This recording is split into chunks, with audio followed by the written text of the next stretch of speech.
সন্দেহহীন কথা যে মানুষ সৃষ্টির সেরা, কিন্তু আমাদের ভিতরে মানবতা কতটুকু আছে, বা মানুষ বলেই কাকে? মানুষ যদি হাদিসের আলোকে দেখি তো আন্নাস মাইয়ান ফাউন্নাস, মানুষ মানুষের উপকারে আসবে, অপকারে কখনো আসবে না। কিন্তু আজকে যদি দেখি তাইলে মানুষ মানুষের দ্বারা এতটুকু অতিষ্ঠ, দুনিয়ার সমগ্র হিংস্র প্রাণী দ্বারাও মানুষ এতটুকু অতিষ্ঠ না, যতটুকু আজকে মানুষ মানুষ দ্বারা অতিষ্ঠ, নির্যাতিত, নিষ্পেষিত। তাহলে আমি মানুষ হলাম কোত্থেকা? আমাকে তো মানুষ হিসাবে অস্তিত্ব দিলেন, আমাকে তো মানুষ হিসাবেই যেতে হবে। যদি আমি পরকালে সুখ শান্তি চাই, জানোয়ার হিসাবে গেলে তো হবে না।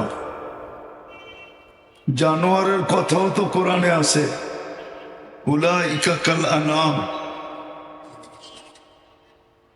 আর জানোয়ার মানি আমি দোজগে যাবে না, কিন্তু মানুষরূপী দানোয়ারটা তো দোজগে যাবে। তাহলে কোরআন কেন বলতো কুদুহান নাস, মানুষই দোজগের ইন্ধন হবে? তাহলে প্রথম আমাদের চিন্তা করা উচিত যে আমি যে মানুষ পরিচয় দেই, আমার ভিতরে মানবতা কতটুকু।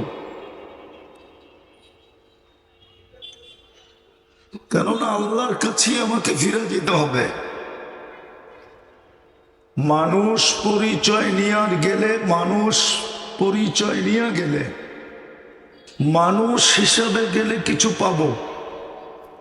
আর মানুষ হিসাবে যদি না যেতে পারি, তাহলে আল্লাহর কাছে না কিছু পাবো, না দাবি রাখতে পারবো। দাবিও চলবে না, পাবো না। দুনিয়া কয়দিন? আপনি বাবনিয়া চলবেন তো কয়দিন চলবেন? যুবক যৌবনের বাবনিয়া চলে কয়দিন? প্রত্যেক এলাকায় তো কিছু লোক আছে যারা সারাদিন চেয়ারে বসে থাকেন, উঠতে চাইলে উঠতে পারে না, বসতে চাইলে বসতে পারে না। ওরাও তো একদিন যুবক ছিল, ঠিক না? যুবক যৌবনের বাবনিয়া কয়দিন চলবে বলো? টাকাওয়ালা টাকার বাবনিয়া কয়দিন চলবে? কত টাকাওয়ালাই তো ফকির হলো, আবার কত ফকিরই তো টাকাওয়ালা হইল, ঠিক না? হ্যাঁ, এটা কোন এলাকা? সখীপুরেই তো কিছু ছিল না, আন্দারমানিকে কি থাকতো? আন্দারই তো ছিল। 20-30 বছর আগে তো অন্ধকারই ছিল, ঠিক না? 30 বছর আগে তো সখীপুরেই কিছু ছিল না। পুরান কিছু বাড়িঘর ছিল লাল মাটির। এখন তো মানুষই মানুষ, ঠিক না? হ্যাঁ, কতদিন? যা কথাকে গুছায় ফেলতেছি, আছরও পড়তে হবে। তো আপনি যে নিজেকে মানুষ বলেন, আপনার ভিতরে মানবতা কতটুকু? একটু ভাবি। একটু আগেই তো বললাম যে আজকে মানুষ মানুষ দ্বারা যতটুকু অতিষ্ঠ, যতটুকু নির্যাতিত, যতটুকু ব্যথিত, যতটুকু মানুষের দ্বারা দুঃখিত, দুনিয়ার কোন সৃষ্টি দ্বারা মানুষ এতটুকু ব্যথিত না, এতটুকু নির্যাতিত না। দ্বিতীয়, আপনার আমি মুসলমান ভাবি, আপনার আমার ভিতরে ইসলামের ছাপ কতটুকু? মুসলমানের ঘরে তো আপনাকে আল্লাহ পছন্দ করলেন। মানুষ তো পছন্দের পাত্র হওয়ার জন্য সারা দিন পিছপিছ ঘোরে। তাও সামান্য একজন মানুষের পছন্দের পাত্র হওয়ার জন্য। বললে তো যুবকরা রাগ হয়ে যাবে। 14 তারিখে ফুল নিয়ে ঘুরতে থাকে, একটা মানুষের পিছপিছ ওর কাছেই তো পছন্দের পাত্র হওয়ার জন্য, ঠিক না? যে ও লেখা দেখ আই ডট ডট ইউ, ঠিক না? কিন্তু বেশিরভাগই তো ছেক্কায়, তারপরেও তো পিছপিছ ঘুরে। অথচ আল্লাহ পছন্দ করলো আপনাকে আমাকে মুসলমান হিসাবে। ইসলামের গুরুত্ব তো আমাদের মাঝে নাই, মহত্ব নাই। এই জন্যই তো হাদিসে আছে, এক সময় আসবে তুনজাউ হাইবাতাল ইসলাম সায়াতি আলা উম্মতি জামান। এক সময় আসবে ইসলামের গুরুত্ব, মহত্ব, বড়ত্ব আমাদের ভিতর থেকে বাহির করে নিয়ে নেওয়া হবে। আজকে ইসলামের কোনো মহত্ব নাই আমাদের কাছে। যদি থাকতো তাহলে ইসলামের ছাপ নাই কেন? ইসলাম কি কোনো ছাপ দেয় নাই? ছাপ বোঝেন তো? ইসলামের কোনো চিত্র নাই কেন? মুসলমান বটে কিন্তু ইসলামের কোনো চিত্র নাই। তাহলে আপনি যে সুখে থাকতে চান, কি করে থাকবেন? মনুষ্যত্ব নাই, মুসলমান ইসলামের ছাপ নাই, তো আপনি সুখে থাকতে চান কি দিয়া? বাড়ি নিয়া, টাকা দিয়া? এটার ভিতরে তো সুখে থাকা নাই। টাকা থাকলেই যে সুখে থাকবে? তাহলে টাকা আর আত্মহত্যা করে কেন? বলেন, করে না করে না? হ্যাঁ, কোন টাকা আলা সুখী বলুক আমাকে যে আমি হ্যাপি। প্রত্যেক টাকা আলাই তো অসুখী, হায় হায় করে সারাদিন। আজ পর্যন্ত কোনো ব্যবসায়ীর মুখে শুনছেন যে ব্যবসা বড় ভালো? সবসময় শুনবেন মন্দা মন্দা, ভালো না ভালো না ভালো না। তাহলে ও সুখী করতে কা? আপনি সুখে থাকতে চান কি করে? তৃতীয় দেখাইতেছি, তৃতীয়, এটাই শেষ। আপনি বাছাইকৃত ভাবে পছন্দনীয় উম্মতে মুহাম্মদী হিসাবে আল্লাহ আপনাকে বাছাই করছে, তারপরে চয়েস করছে, তারপরে উম্মতে মুহাম্মদী বানাইছে। আপনার আমার কপালটা এরকম বড়, যেরকম আকাশ মাইপা বলা যায় না লম্বা কত, পাশ কত, আপনার আর আমার কপালটাও বলা যাবে না কত লম্বা কত পাশ। বিশ্বাস হয় না? তাহলে একটা তুলনা দিয়ে দেখাই, যদি বুঝেন আর কি। মুসা আলাইহিস সালামের কাছে সবচেয়ে বড় ক্রেডিট হইল কালিমুল্লাহ। উনি আল্লাহর সাথে কথা বলতেন, ঠিক না? এটাই উনার কাছে সবচেয়ে বড় ক্রেডিট কার্ড ছিল, ঠিক না? এটাই তো আমরা বলি মুসা কালিমুল্লাহ। কিন্তু আপনার আমার কপাল কত বড় যে স্বয়ং আল্লাহ আমাদের সাথে কথা বলেন, বিদায় দিলেন কালামুল্লাহ। কে কথা বলে? এবার মাপেন আপনার কপাল কত বড়।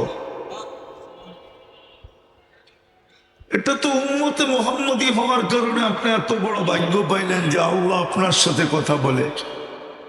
রাখলাম ওই জিনিস যে এই মজমা একজনও তো পাওয়া যাবে না, ওলামা তোলাবা ছাড়া, যে ডেলি কোরআন শরীফ সকাল বিকাল 2 বেলা পড়ে। আচ্ছা, পড়া বাদ দিলাম, ডেলি সকাল বিকাল 2 বার কোরআন নিয়ে চুমা দেয়, এরকম কয়জন আছে এখানে? একজনও তো নাই। অথচ আল্লাহ তো আপনাকে কথা বলার জন্য কালামুল্লাহ দিলেন। এত বড় ভাগ্য, আল্লাহ কথা বলবে। আপনি বলবেন আমি তো পড়তে জানি না, তাহলে দেখাইতেছি ভাগ্য আবার ফুটাইতেছেন। আপনি পড়তে জানেন না বইলা ভাগ্যকে বন্ধ করে দিতেছিলেন, কিন্তু আল্লাহ আপনার ভাগ্যকে আবার ফুটায় দিতেছে, খুলা দিতেছে। পড়তে পারো না, অসুবিধা নেই। 3 বার সূরা ইখলাস পড়লে 1 খতম কোরআনের সওয়াব। বললো কে মজমায়, কে প্রতিদিন 3 বার সূরা ইখলাস এই নিয়তে পড়ে যে আজকে গেল কয় তারিখ, 27 তারিখ, 27 তারিখে আমার আমল নামায় যেন 1 খতম কোরআন লেখা হয়। 365 দিনে যে 365 কোরআন খতম আমার আমল নামায় লেখা হয়, বিদায় আমি প্রতিদিন 1 খতম কোরআনের সওয়াব পাওয়ার জন্য ডেইলি 3 বার সূরা ইখলাস পড়ি। কয়জন হবে? 2-4 জন। এত বড় মজমায় 2-4 জন, এত বড় এলাকায় 2-4 জন। তাহলে আপনি সুখে থাকতে চান কি করে? মানুষ বানাইলো, মনুষ্যত্ব নাই। মুসলমান বানাইলো আপনাকে চয়েস করা, ইসলামের ছাপ নাই। সর্বশ্রেষ্ঠ নবীর উম্মত বানাইলেন, হাবিবের উম্মত বানাইলেন, হাবিবের। আপনার ভিতরে আদর্শ নাই। কালাম দিলেন কথা বলার জন্য, চুমা পর্যন্ত নাই। চলেন আরেকটা দেখাই, নিজের ঘর আমাদেরকে দিয়ে দিলেন। বাইতুল্লাহ ছিল বটে, কিন্তু কোন উম্মতকে আল্লাহ নিজের ঘর দেন নাই, যেরকম আমাদেরকে বাসতলায়ও দিছেন। কোন আলেম বলতে পারবে না কোন উম্মতকে এইভাবে ঘর দিছেন। মসজিদ দিছিলেন কাউকে? তাকাসুসালারা কি বলে, মুফতি মুহাদ্দিসরা কি বলে, কোন উম্মতকে দিছিলেন? আছে দলে? আমাদেরকে তো ঘর উঠায় দিয়ে দিলেন। আল্লাহকে তো জিজ্ঞাসা করি, ঘর দিয়া দিলেন, আপনি থাকেন কই? তো আল্লাহ তো জবাব দেয় না, মা কুম আইনা মা কুনতুম, আমি তো তোমাদের সাথে সাথেই থাকি, ঘর দিয়া কি করবো? ওই ঘর তো এখন খালি। 90% মুসলমান নামাজ পড়ে না। আপনি সুখে থাকতে চান কি করে? আপনি ইজ্জতের সাথে থাকতে চান কি করে? আপনি সম্মানের সাথে থাকতে চান কি করে? ও বাবলয়া চলেন এই জন্য বড় ইজ্জতওয়ালা? দুনিয়ার চোখে তো আপনি ইজ্জতওয়ালা না। ইজ্জতওয়ালা যদি হইতো তাহলে 60 দেশের নেতারা গত অক্টোবর, এই অক্টোবর দুইটা জাতিসংঘের সম্মেলন গেল। আমাদের নেতাদেরকে আমরা দেখি যে ভাব নিয়ে আমাদের ভিতরে চলে, মনে হয় মাটির উপর দিয়ে হাঁটতে চায় না। ওনার নাম বললে মনে হয় আজরাইলও আসে না। কবরে বইলা দিলে মনে হয় মনকেন নেকিরও প্রশ্ন করে না। এরকম ভাব নিয়ে ওনারা আমাদের ভিতরে চলে। ওই 2 বৎসরে 2 সেমিনারে মাত্র 60 লক্ষ ইহুদি, লক্ষ কোটি না, মুসলমান 250 কোটি। ছোট একটা দেশের বিরুদ্ধে তো একটা নিন্দা প্রস্তাব পাশ করাইতে পারে নাই। পাড়ায় যদি পেরা থাকে তো বলো কেউ, আমাকে কেউ প্রমাণ দেখ যে একটা নিন্দা প্রস্তাব পাশ করাইতে পারছে কিনা জাতিসংঘে। পারে তো নাই। তাহলে আপনি কত নিচে। বাবলয়া চললে কি হবে? বাবলয়া চললে কি হবে? এটা বুঝি আপনার ভাব।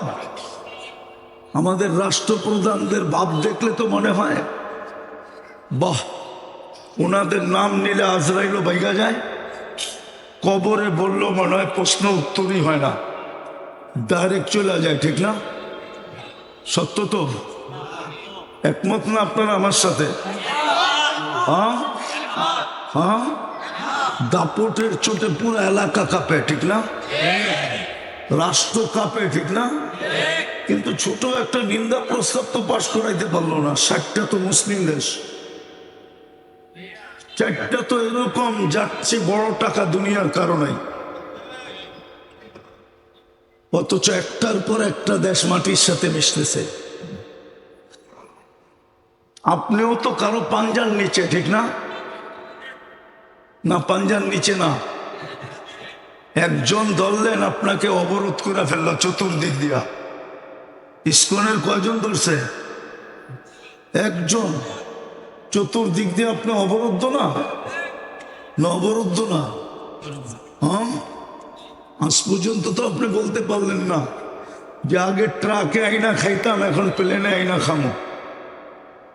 আগে ট্রাকে আইনা খাইতাম, এখন শিপ দিয়ে আইনা খামো। আগে 2 কেজি খাইতাম, এখন 1 কেজি খাবো। যদি তাও না হয় তো 1 কেজি কিনা সবাই ভাগ করে খামো। এটাও তো বলতে পারতেছেন না। পারতেছেন? অবস্থা এরকম নিচা কেন? ওই 3 কারণে। মানুষ মানবতা নাই, মুসলমান ছাপ নাই, উম্মত আদর্শ নাই। কোরআন দিছে, চুমা নাই। মসজিদ দিছে, খালি বড়া নাই। শুধু জুমার দিন কিছু মুসল্লি হয়, মসজিদ তো চিৎকার দেয়, মুসল্লি কোথায়? আল্লাহকে জিজ্ঞেস করে, আল্লাহ মুসল্লি কোথায়? যেমন জান্নাত প্রতিদিন আল্লাহকে বলে, আল্লাহ তোমার মেহমান কোথায়? ফল তো পাইকা গেল। হুরেরা বলে, আমাদের যৌবন ফাটতে শুরু করলো, মেহমান কই? তো আল্লাহ বলে, ইসবিরি সাতালকা কি আউলিয়াই।